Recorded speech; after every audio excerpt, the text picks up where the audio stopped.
someone to say no. She told me no. Okay. That's exactly what it is. Have you finished? Okay. I'll take this away. Well, I think so. Right? Okay.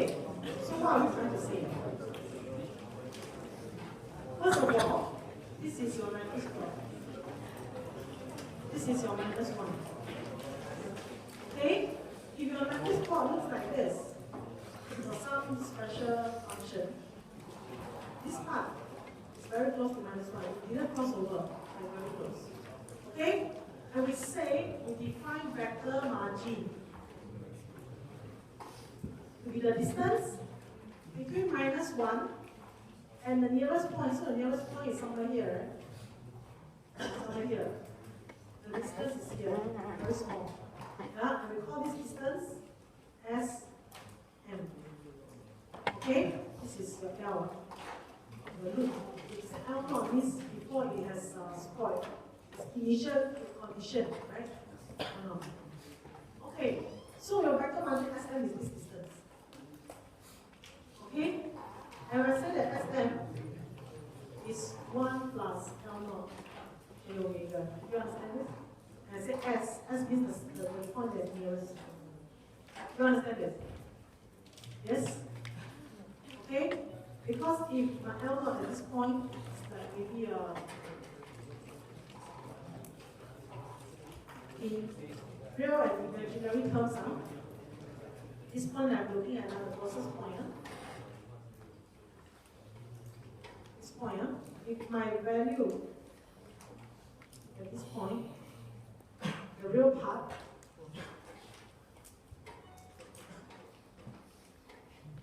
okay, the real part, the magnitude of this is minus 0.95, or rather because magnitude is 0.95. Okay? Understand this? If I look at this, it's 0.95, but the real part says that it's minus, is negative, because it's on the left side. 1 minus 0.95 is 0.05. Yes? It's how far my nearest point is away from the minus 1 point. Right? Right now. Okay? So my vector margin Sm is magnitude of 1 plus L naught J omega S. Understand it? Okay. Alright. So you understand this? If this is this is 1 plus Cp naught. Right now, L is Cp. C is something that I designed, P is the plant. P naught is the nominal plant, initial plant, right? Okay? What is this? This is 1 over S naught J omega S. Correct? Why? Because my S naught is 1 over 1 plus S. Correct? Yes? Right? Okay? And what am I interested in? I'm interested in finding out how small is my Sm, right? Because I want Sm to be small. I want to know how small it is. So how small it is means how big is my denominator, right?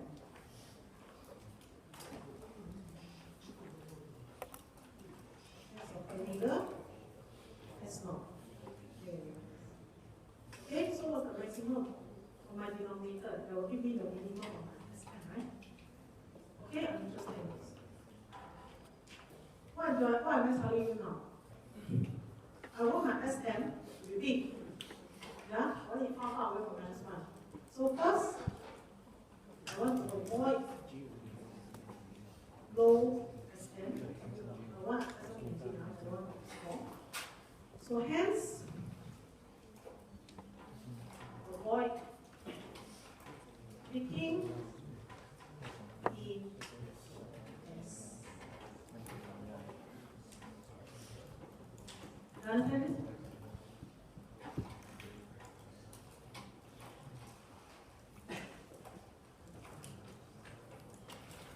You understand it? You know how to say no, but you don't know how to say yes. Huh? You understand this? Yes, okay, good. Now we move on.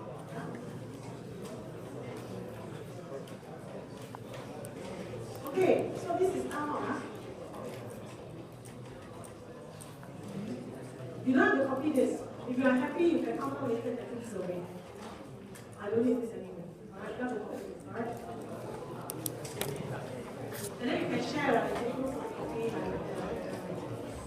Okay. You have to look at Alma. Yeah? Now I tell you I'm going to look at one of the Alma as well. Alright? Okay? Alright, just say that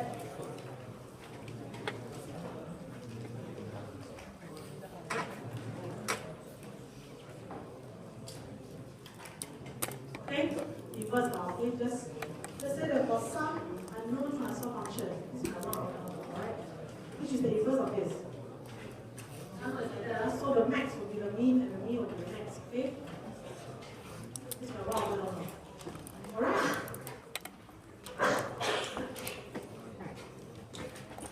And I want to avoid getting very near to -1, right? So I also define somewhere. Okay, so this is very close, this is very close, this is the closest point. Okay, not the distance between this point to -1. I call this Rm. Okay?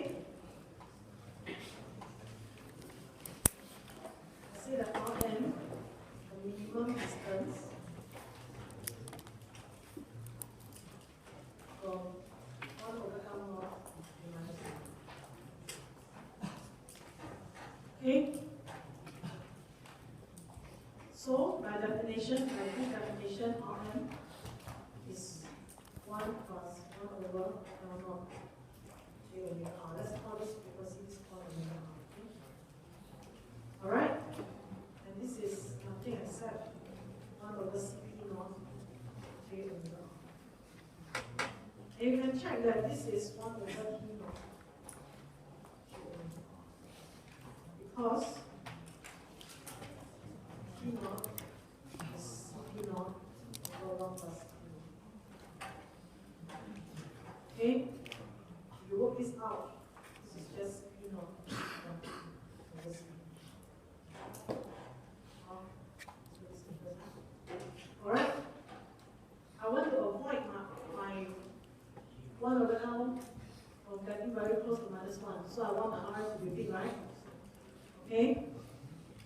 So what I want to do is I want to avoid low Rm. How do you avoid low Rm? Okay? Look at how big the denominator is. Okay? So you want to avoid a very big denominator, right? You want to avoid P in T. Okay?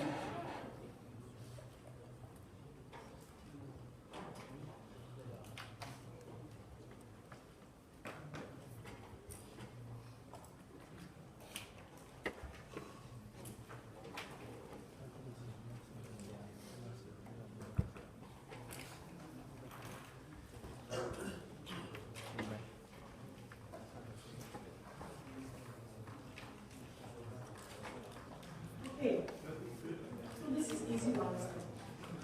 It's just that.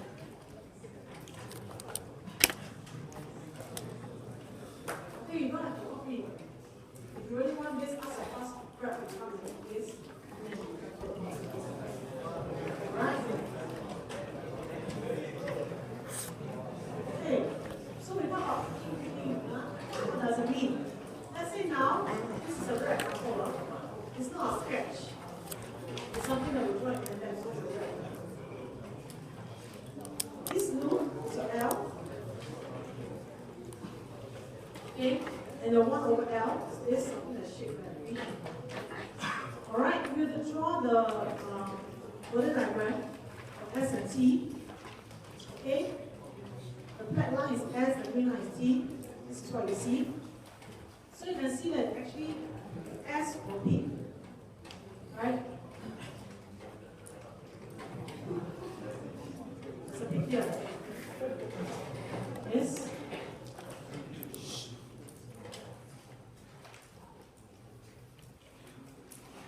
Okay? And there's a bit on the T. Alright, and you can check this for yourself. If L is open loop transfer function, S is 1 over 1 plus L, so 1 over S is 1 plus L. T is L over 1 plus L, so 1 over T is 1 plus over L. Okay, just do a quick check for yourself. Omega equals 0.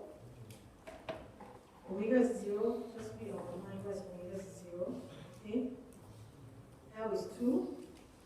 You just do a substitution. And S is 1/3. 1 over 3. 1 over 3 is 1/3. T is 2 over 1 plus 3/3. And the magnitude, 20 log 10, 1/3 is minus 9.54. This is minus 3.48. Okay, so you can check that on the body clock. Alright, so essentially, okay, you can see that there are some frequency range in which you have some PP of S and T. Okay? Alright?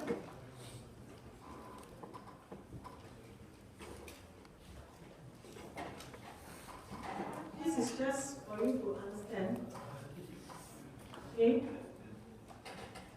that you can easily convert on matrix diagram into a body. Alright? You know the magnitude.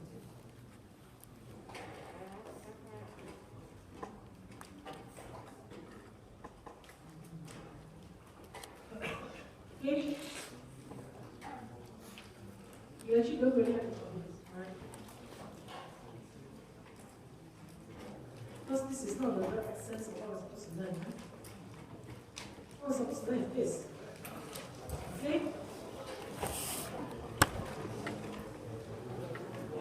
I said, you don't really have to do this. I'm serious. This is not very common in exams, it's just an example. Okay? What you are supposed to really learn is this. Alright? Okay, so you look on the left hand side, we actually amplify the Nyquist plot. And in this region, okay, you see that you have 1 over L and L very close to minus 1. Okay, in this region. And this corresponds to this peak here. Okay, you can check it for yourself, the way we did just now, okay? With the, just substitute the frequency and everything. Okay? Okay, so this peak is where 1 over L and L is very close to minus 1. And this is where we want to try to, as much as possible, avoid it.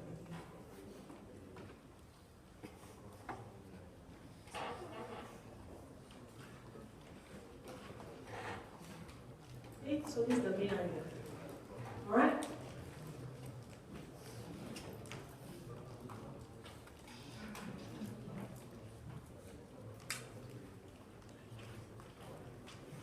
Okay, so from this up to now, you can understand how the stability margins in the Nyquist plot relate to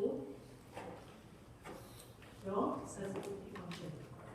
Okay, because you want your loop transfer function L to be far away from minus 1. You also want the inverse 1 over L to be far away from minus 1. So you want to avoid being in S and T. But there's always a trade-off because S plus T is 1. Alright? Okay, so you fix your design robustly, right? Okay. So we talk about robustness. In summary, if your initial plant P naught with your controller C, so alpha is CP naught, is this, the line in black. If the plant has changed, as I was saying, it can become loose. Okay, there are variations in your movement. The plant L naught, the CP naught is changed to L, CP, another function basically. Alright? Initially, when you look at L naught, it's designed so it's very stable, there's no crossover the negative axis.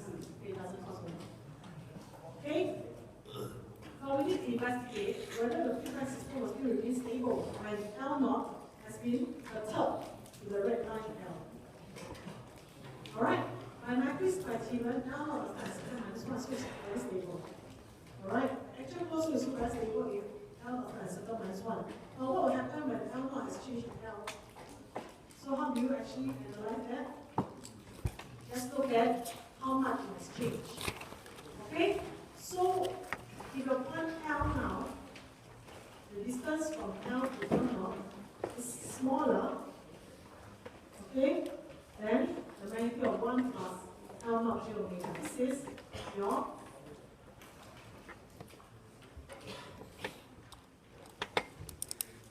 Sn. This is a vector margin.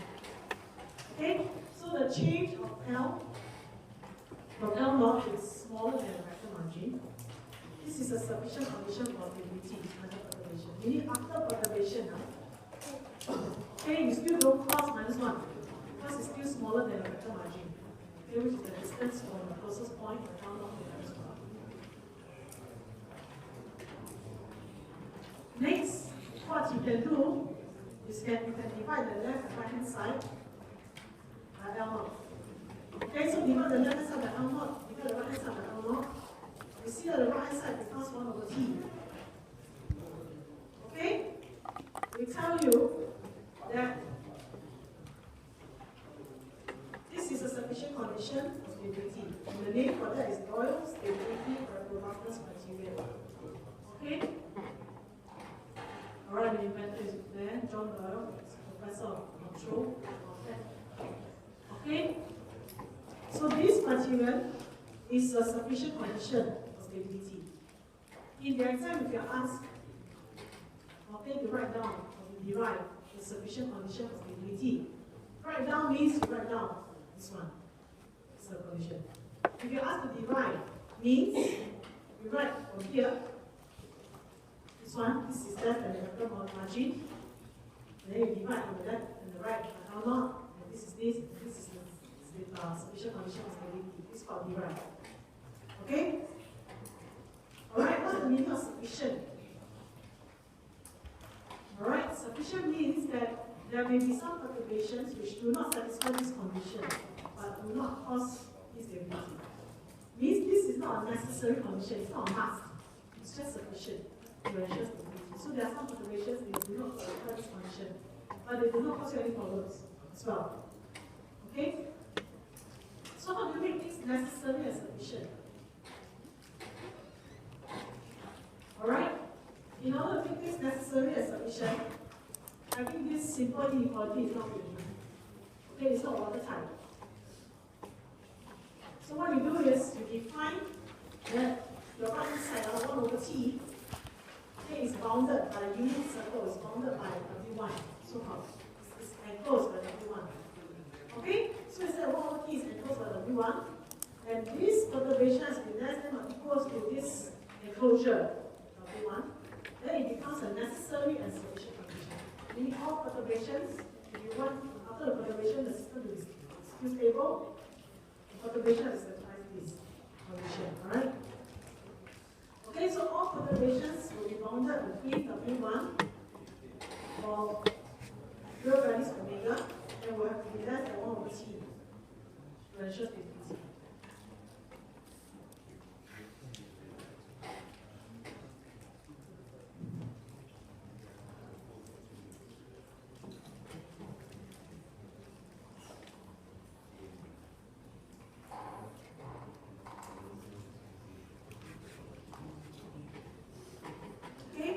You might find it very difficult to understand because it's very mathematical. Okay? How am I going to explain this to you? T naught j omega is just a transfer function, right? So if we substitute omega from 0 to infinity, my T naught can go from minus 2 to 50, right? And it's not one straight line upwards, because it's a transfer function, right? It goes up, it goes down. So we know that we plot values law. Okay, what you need to do is, can you find a way to enclose these values from minus 2 to 50? So if you can draw a big circle and enclose all these values, that circle is called W1. Alright? If your perturbation satisfies this, means it falls inside this big circle. Okay? Then your system is stable. That's a necessary condition. Okay? So that makes it necessary and sufficient. Alright? It's just math. Okay? So in summary, the necessary and sufficient condition of stability is like this. Okay? And the size of the smallest perturbation that may destabilize the system will be the enclosure is exactly equals to 1 over T now.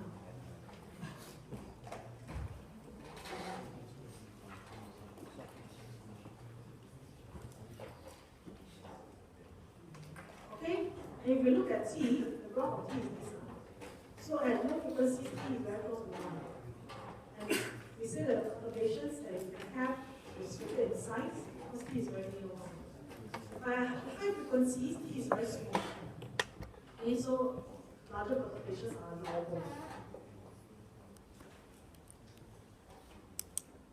Because when T is small, W1 is very big. Right? So we allow bigger perturbations. Okay, by necessary and sufficient condition of stability, your perturbation size, which is L minus L naught over L naught, okay, must be less than or equal to W1. Alright? And W1 is 1 over T. Okay, so if T is 1, W1 is limited. W1 is 1. If T is 0, W1 is infinity. You have any perturbation, as much of perturbation as you like. Okay?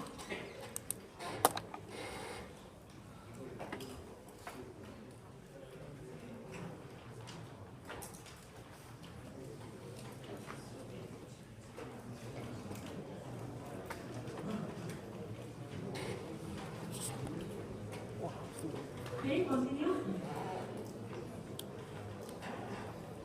Are you going to fall asleep? Yes? Okay, then we'll just stop here.